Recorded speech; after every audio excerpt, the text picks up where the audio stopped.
The first thing you need to do is to turn off the electricity from your electrical box.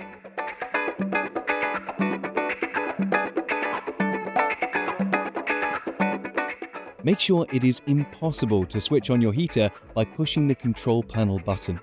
When you are sure there is no more electricity in your sauna, you can remove the stones from your heater to access the heating elements and make the heater lighter, since you have to remove it from the wall.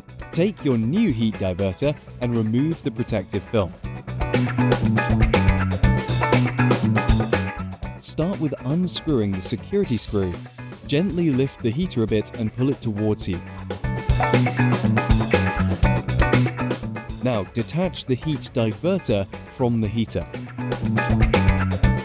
Place the diverter on the back of the heater where the heat reflector stands. Attach the heater to the wall and secure it with the safety bolt. Fit the tips of the heating elements through the oblong holes in the retainer plate. Push the retainer down so that its rear edge is fixed to the third rib from above.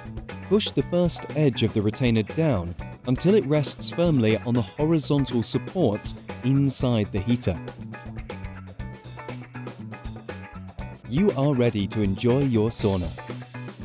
For further questions, please visit our website www.huum.eu or contact our reseller.